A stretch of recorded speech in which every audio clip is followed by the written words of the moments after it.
Hi folks, Steven here. So this is going to be another Pokemon Go Community Day recap. So let's see.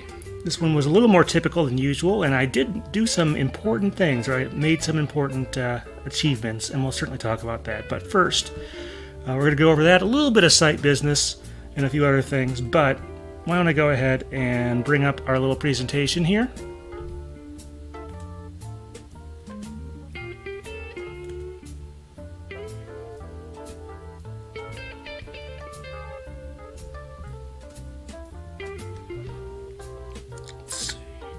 Alright, so first thing we like to do here is start with the weather. So yeah, we have last month, you notice it has, once again, we have differing airport codes, because last month for Community Day, Saturday, June 25th, I was in Columbus for the North American Internationals. Wasn't a competitor there, just having some fun there. And Community Day happened to be that weekend. I don't know if I don't remember for the other, like for European Internationals, if it was also on that weekend, but in any case, what we got here is last month, pretty warm. High was 90, normal is 84, and yes, these are figures for Columbus. Low is 59, normal is 64. Average wind speed is 3.6 miles per hour that day in Columbus. By contrast, yesterday's Community Day, I was back here in Madison, or the Madison area anyway. High was 86 on a normal of 82. Let's see, low was 63 on a normal of 62. And the average wind speed was 5.2 miles per hour. Of course, all this comes from the National Weather Service. But always, since this is an outdoor event, I'd like to give you a little bit of a perspective on what things are actually like on the ground. Alright, so where did I actually go? Well, you can see the picture here in McKee Farms Park. So what happened this time, you may remember back in May, I went all the way down to Chicago for that one. This time I decided I wasn't going to head out too far for that. But so this is in Fitchburg. So if you look on a map, Fitchburg is a part of what I like to call contiguous Madison, in that it is directly adjacent to the city and surrounding communities. So it's a little deceptive on there because it looks like a big square, but like the top quarter or third is what's actually populated. So a decent number of people live there, about 25,000, but it's not like the whole square is filled with city. It's just that I think that's just the township of Fitchburg, and that's what they draw on the map. But why here? Well, they did note a number of parks on the map there. One of them I've already been to, actually a couple. One of them is the area around the state capitol building. Another is the Old Brick Gardens, which I did a Pokemon Go Fest or a Community Day last year on that. Let's see. One of them is way up in Sun Prairie in the northeast part of there. One of them is the campus of one of the tech companies here in the Madison area. So this one, a place I hadn't been for Community Day yet, although apparently I must have been in this area at some point because at least one of the gyms was not new to me as far as I could tell. But in any case, this is a fairly large park. I can't tell you like its acreage or anything like that, but it isn't tiny. Based on the name, as you may guess, it's right off of McKee Road, I believe it's County PD, that runs through Fitchburg. And there's a lot of apartment buildings, some houses in the neighborhood and stuff like that. But this is a pretty typical park here of a decent size. But yeah, so... Alright, so yeah, we have our field notes for Starly. So yeah, as of last month, it seems like they're not doing the punny titles, which, I mean, I get it for, like, all the languages that Pokemon Go is played in. That can be really hard. Like, I'm not sure what, The Great Gatsby is obviously a very well-known book, but if you want to do The Great Ghastly, which they did a year or two ago, that's obviously, may not translate very well to other things. Maybe you pick a book from that country and try to make a pun off Ghastly's name, which may be different in that country as well, so... I don't know. I'd love to know what some of the other ones were, but it looks like they're probably standardizing them now to give them less work, which is kind of a little too bad. But as usual, it's 99 cents. Here in the US, you can even gift it to somebody. I haven't tried that yet. But yeah, so did pick up this ticket, of course.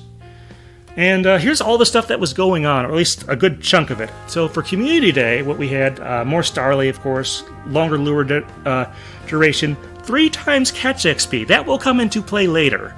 2x catch candy, which is also very nice. Let's see.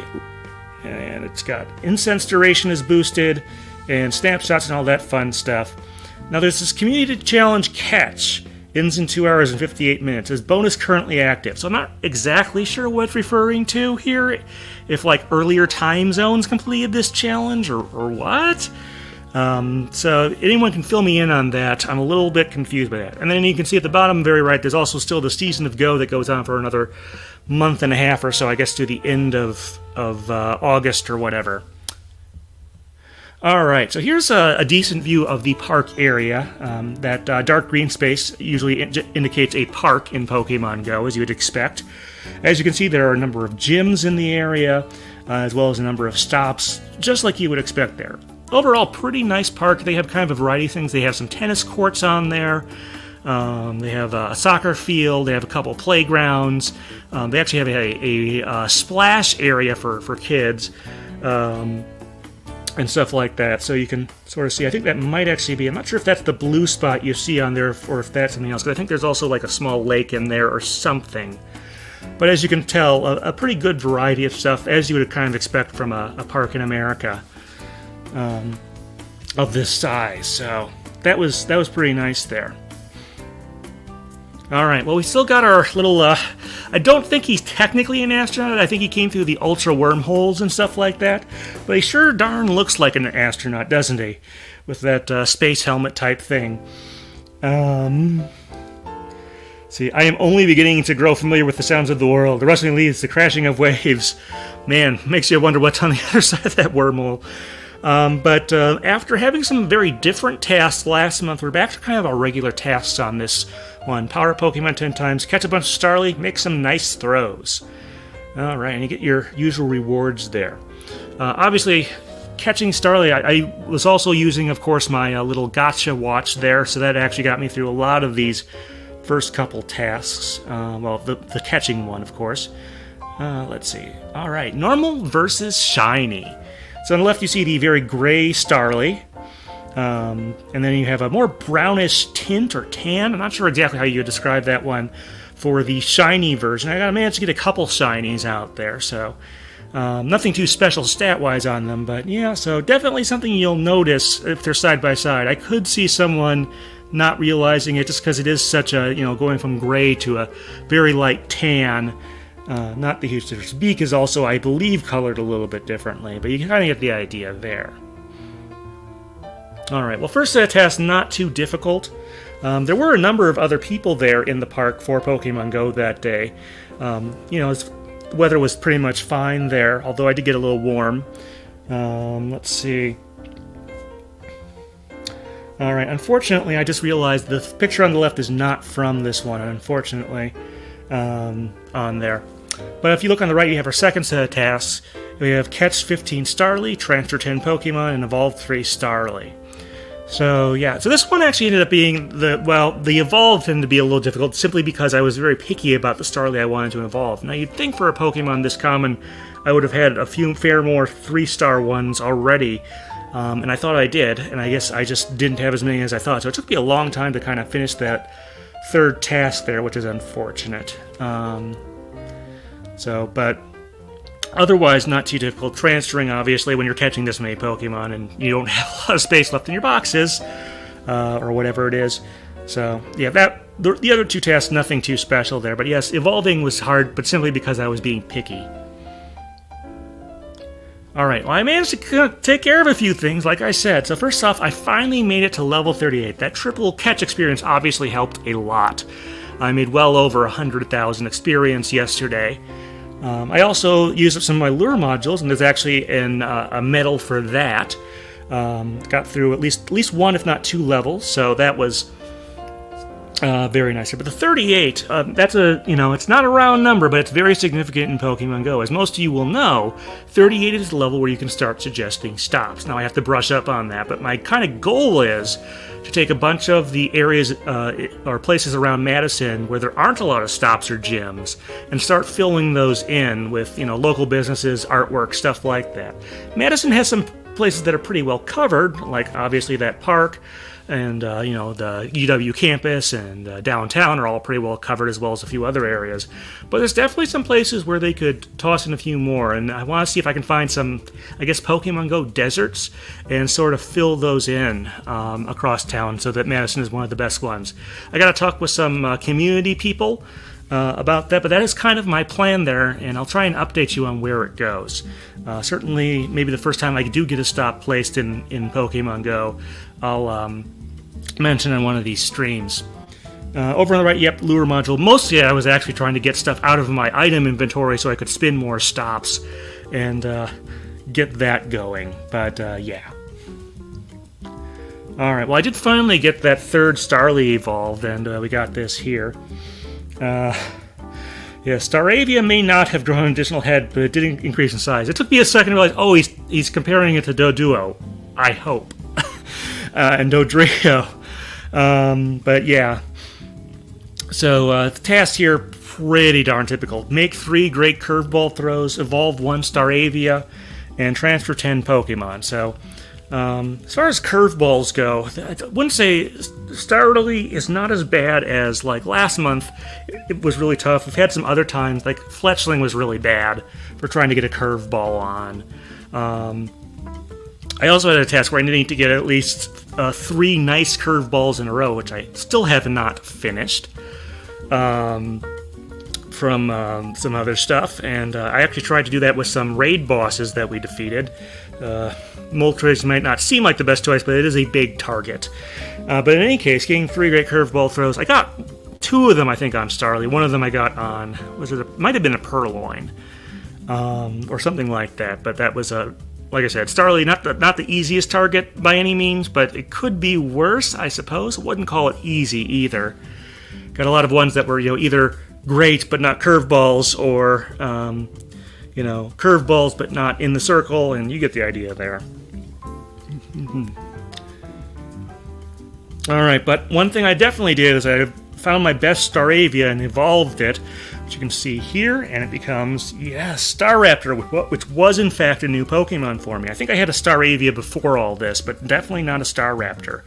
And let's see, I forget which one is the actual, special move, whether it's Gust or Close Combat is definitely, it must be Close Combat, I'm guessing, is not something, I don't know. But obviously Close Combat, I definitely remember when you evolved into Staravia, that was a move you would get in Diamond and Pearl. You'd usually get it actually right around the time where you fought Maylene's Fighting Gym. So you could use that against her Lucario to do well there. So after sort of obliterating everything else with flying moves. Alright, yes, interesting. Staraptor is more of a loner than Starly or Staravia, so you figure that one out. But I did want to point that out. Over on the right, you see sort of the end game bonuses. You got some silver pineapple berries, an encounter, a bunch of experience, and a few other things, including another Staraptor.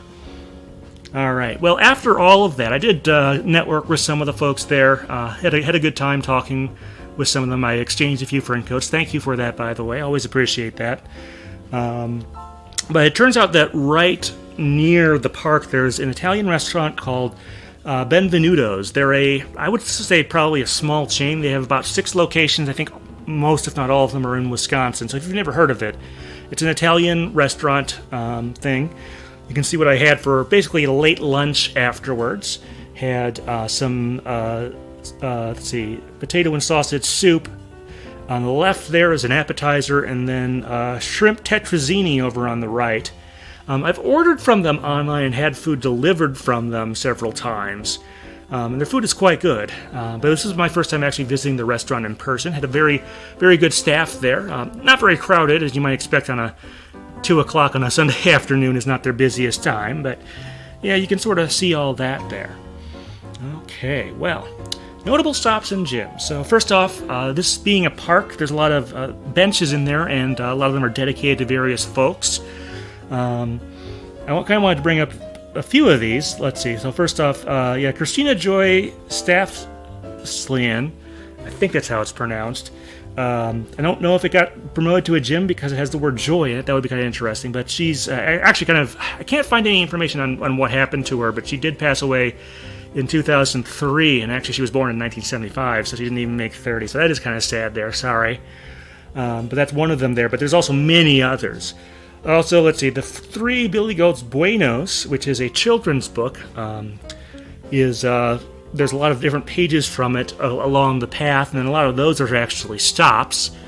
Let's see, and then we have Leaning Tower of Pisa, which is a gym somewhere in the area. And I don't know if this was a piece of art at the restaurant I went to, or if there's a replica of this. I tried Googling some of this stuff, and this is one I could not find if there was a piece of art recreating it or something like that. You'd think if there was a full-size, or not a full-size, but like a replica, there'd be a thing on it, but I unfortunately didn't get quite close enough for that. But you can see there was a raid about to spawn there. Okay, overall thoughts. Level 38, big deal. So very excited about that, but I have a lot of homework to do on how to submit stops and what the criteria are. I did look it up a ways back, but I need to refresh myself. Let's see. It was hot, although it could definitely be hotter. There haven't been very many cool days this summer here in Wisconsin. I know that various parts of the world are headed through a heat wave of sorts. Let's see. And then difficulty did not match sitting. So in other words, this was not a walk in the park, even though it was a walk in the park.